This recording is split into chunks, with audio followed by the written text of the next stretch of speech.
Alright, where are we going now, boys?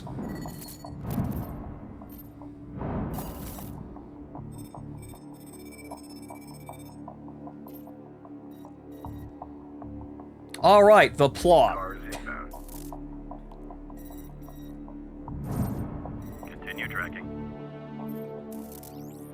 That's a T-70. Or a T-72, rather. Or a T-80. One of the modernized variants. It's kind of hard to tell them apart with all the fucking reactive armor.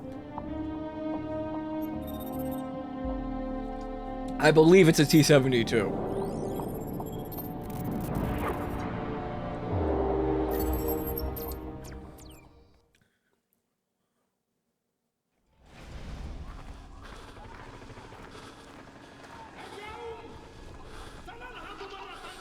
And now we get to play, well, the deposed leader, evidently, of a very, very poor, nameless Middle Eastern country, which is totally not Saudi Arabia. Right. It's just on the map. It's make-believe. It's like Sylvanas and Vosh.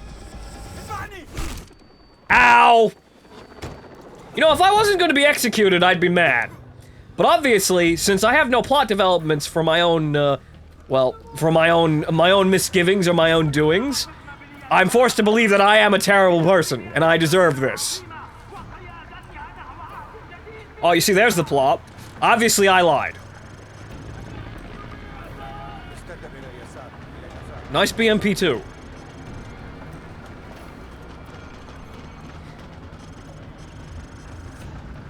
Now, while we go through this scripted sequence, this is a bit where the game starts to go off the rails. Just a little bit. Not fully on yet. Obviously, the first mission is not actually out of the ordinary. The SOE, you know, the Special Operations operatives, like the SAS, have been a part of the Call of Duty series since the beginning, of course. Remember in the first game where we stormed the fucking turrets. That's not new. That's perfectly par for the course. However, this section starts to sort of sway towards the issues that develop in the later Call of Duty games, where they stop becoming stories about men in war and start becoming these really terribly written Tom Clancy novels. Obviously, but you know, as I've said that, you maybe start to see where I'm getting at with this section. However, it stands to mention that this is starting to sway, but not actually there yet. If you're going to make up a make-believe war, you actually have to give, you have to give the people some semblance of understanding of why the fuck that war is happening and what we're doing. So, in a sense, this entire section, while incredibly theatrical and not really explaining terribly much, gives us some indication of the war that we're going to be fighting with when we deploy as the Americans in a couple of minutes, if I remember correctly. And also the greater plot of the game as it introduces Imran Zakhaev as the villain. However, Imran Zakhaev is one of the issues with this game. It's not bad yet, but the problems are already starting to be seeded. What problems? Well, think of it this way. This game has a villain. Think back to Call of Duty 2, United Offensive, and Call of Duty 1. Who was the villain in those games? No one! Hitler was the villain. The Third Reich was the villain. They didn't need villains. So this game already has started to move towards a much more Hollywooded written plot, which isn't bad in this instance. However, this is where the problems start.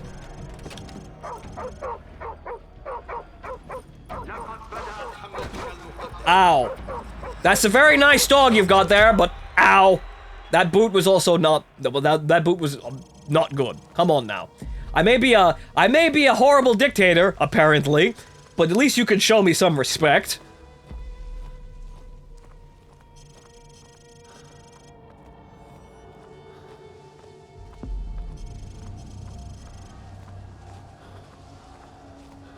See, here's the one-armed bandit.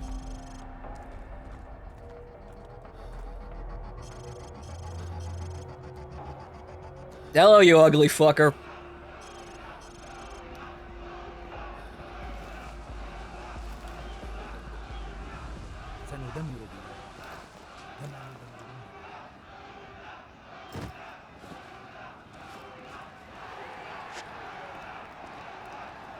The revolution will be televised. Also, totally not hinting at a plot reveal, or a plot twist.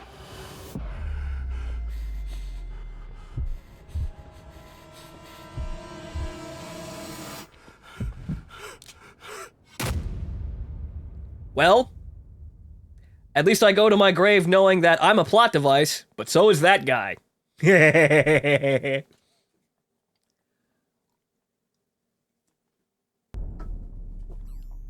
Captain Price, Al-Assad just executed President Al-Falani on national television. The Americans have plans for Al-Assad, and it's too late to do anything for Al-Falani. But in less than 3 hours, codename Nikolai will be executed. Nikolai, sir. Nikolai is our informant in the ultra-nationalist camp. He supplied the intel on the cargo ship operation. Ah yes, our wonderful friend Nikolai. Nikolai's in hell right now. We're gonna walk him out. We take care of our friends. Let's move. Because we're fine, upstanding Britishmen, we take care of our friends and we stab our enemies in the back while they're sleeping.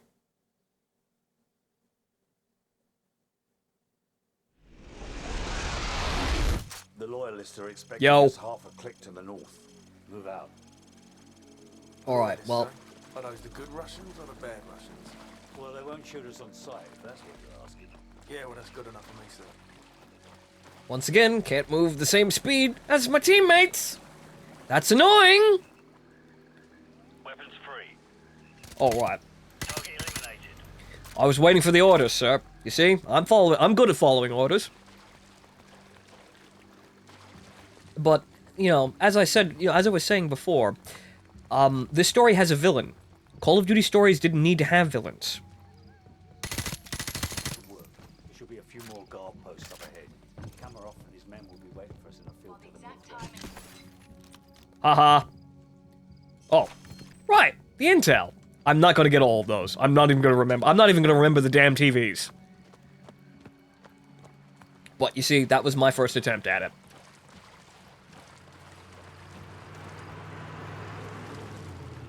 However, while this story has an overarching villain to it, because it's, you know, a made-up scenario, and apparently they thought they needed that, it's still, once we get out of the SAS sections, it's still very much a story about average soldiers in a war. In front of the door, then get their attention. What are you, some kind of, what is this, Monty Python? Want me to put some claymores in and then knock on the fucking door? Whoops. Actually, that did the job just fine. You see, you thought we were gonna have a Monty Python sketch, and then I went and made it better. Go me. I'm a comedic genius. This is why I run a YouTube channel. But, like I was saying, the American Army sections, I forget exactly what unit they are. The game will obviously remind me. The American Army sections are still very much like the traditional Call of Duty games, whereas they are following a bunch of soldiers as they move through, you know, a war, and they have their own sort of running narrative for as long as it lasts. Camera off. Where's our informants? There he is! Oh, very nice hat. To the new Russia, Captain Price. Also, are you... We've got an informant to recover. Is it just me or did that man's arm move from the butt of the rifle to the... Russians have killed hundreds of civilians in the valley below. You saw that, I'm not crazy, Not so right? fast. Remember Beirut? You're with us. I guess I owe you one. Bloody right you do. Brezhnev took Afghanistan, and Begin took Beirut. Scheiße, приготовься к атаке. Galtieri took the Union Jack. This way. You know how that song goes. I've already used it in Rainbow Six. I can't sing that here. But, well, I'll ramble on. I'll ramble on about the differences between the game that we're playing right now and the game that we're going to be playing once we actually get to the Americans. But let's see if we can concentrate on the game. Okay. So, got a couple of grads making fireworks. Sniper Sir. in position. Guys, cover the left flank. Roger. Covering left flank. Sir, don't yell, they might notice. To your sniper rifle. Oh, M21 suppressed, huh? Enemy infantry to the northwest. So take out the machine gunners in the window so Kamarov's men can storm the building. Which one, sir? Oh, that one. You see, they tested me. I can shoot through walls. And also, yes, you see right there, even just in that, machine gunners in a window. That was what we were doing for about 40% of the original Call of Duty, so you could still feel the old game here, in very, very subtle ways if you're paying attention.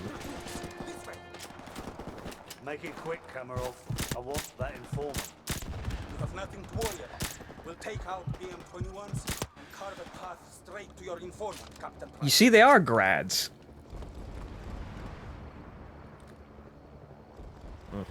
Right.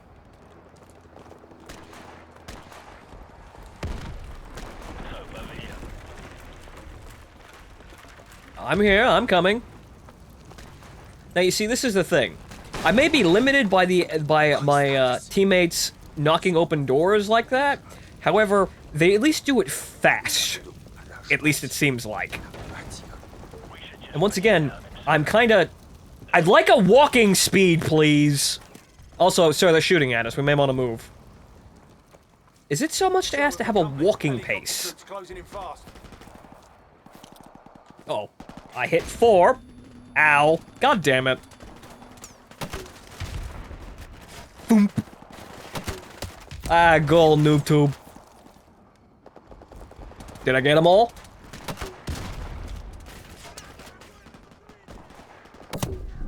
Ow. What the hell is that they're shooting me with? Whatever it is, it fucking hurts like hell. That guy just kind of popped out of nowhere. You saw that? 4 of a kind. Yeah, you damn straight 4 of a fucking kind. Uh-oh.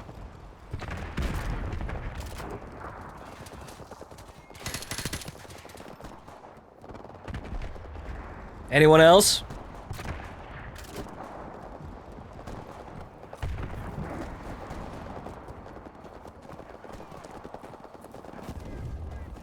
No, I still want someone yelling something back there.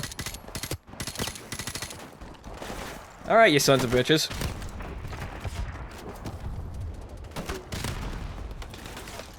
Love that sound.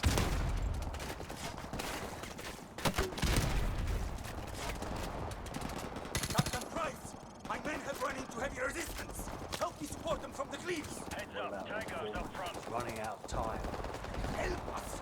The further my men can get into this village, the closer we will be to securing your informant.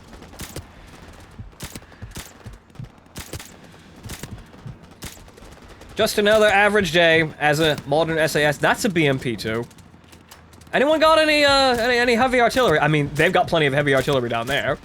Can does anyone know where the Panzerfaust is?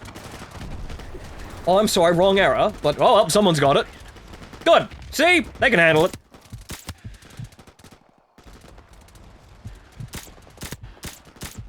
Pew, pew, pew, pew, pew, pew, pew, pew. Strangely, this is sort of, whatchamacallit. It feels kind of odd, though, doesn't it? You still feel like, you know, Now we are making progress. Follow me to the power. as I remove some of the last ultra-nationalists here, as we support the regular nationalists, but the, it still kind of feels like there's a little bit of, I guess, pacing, sort of? I'm not sure what the term is. I'm not sure what I'm trying to describe here. But, obviously, they just sort of let me sit there and pop people in the face there. And, you know, it wasn't actually, like, shoving shit in the face. Well, shoving things into my face. Like, there was no music, there was no huge blaring shit.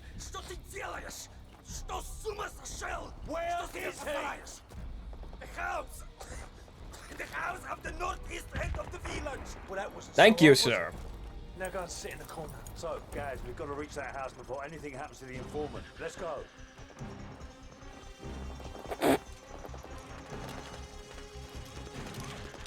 You see,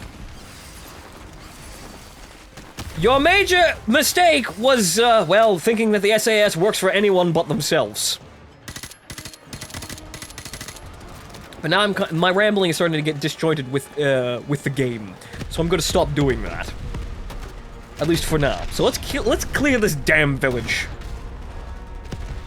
Unfortunately, an M203 is not enough to actually detonate a grad. However, one of my nationalist friends got the job done. Now, let's see here. It's empty.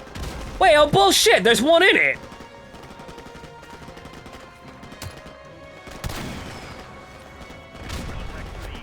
What the hell happened to that one, though?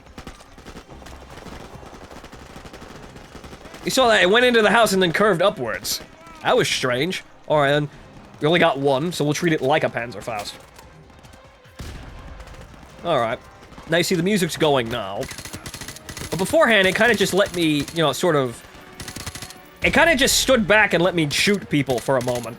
Without really having to throw all the theatrics into my face. As is typical with most modern Call of Duties. You see where this... You see where something's starting to get, you know, starting to go wrong here. It felt kind of strange. So that's why I took issue to it.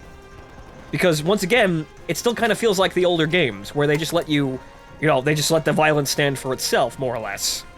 I'm shooting people, and it's kind of morally gray about this whole business, but we need to get somewhere. What are you doing standing up there? Bloody hell, let's move. He may still be alive. Get out behind your terrible Russian car. Uh-oh. Bad! What? Fucking... Those explosions do look very nice, though. I will give them that.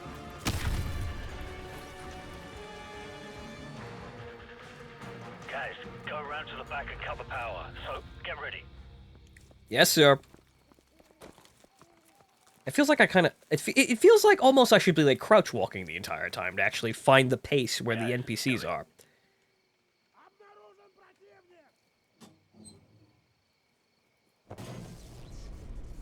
Oh, look at that. The power's out. Excuse me, we're with Con Edison!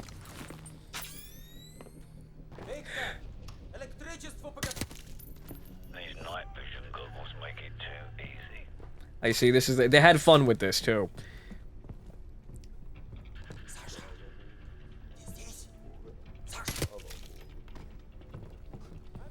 You see, this was a big, you know, this was in itself a big theatrical moment when the game came out. The night vision goggles, they liked them. They weren't quite the smoke grenades from Call of Duty 2, but they still had the same thing. Well, they still had the same sort of dramatic sense, I suppose. Who is shooting?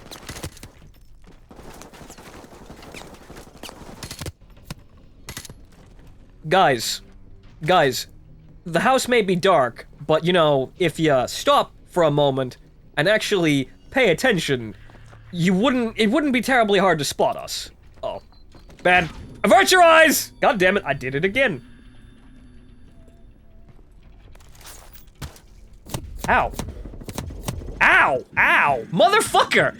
I go back to make an example, and all of a sudden I just get riddled with fucking bullets from a scripted enemy. God damn it. I'm still alive, though. But as you can see here, yeah, I could spot 4 SAS, well, actually 3 SAS operatives moving in this relative darkness. Come on now. I'm no special, you know, I'm no special, you know, specially trained operative. I just play video games.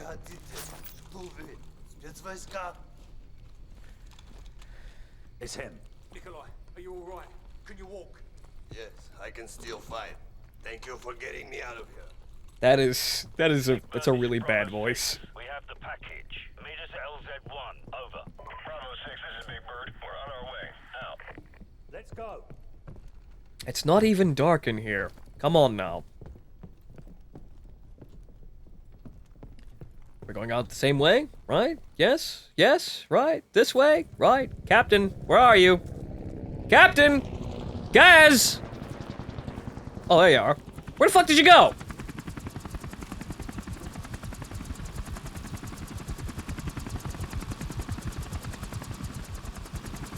Also, Black Hawk, Royal Air Force. This doesn't seem right. I'm pretty sure they operated Black Hawks in some capacity, but it just seems like, you know what? Don't they have helicopters specifically for this? And obviously, if we get caught, they can just blame it on the Americans. Already attacked Al-Assad. No, their invasion begins in a few hours. Why? The Americans are making mistake. They will never take Al-Assad alive.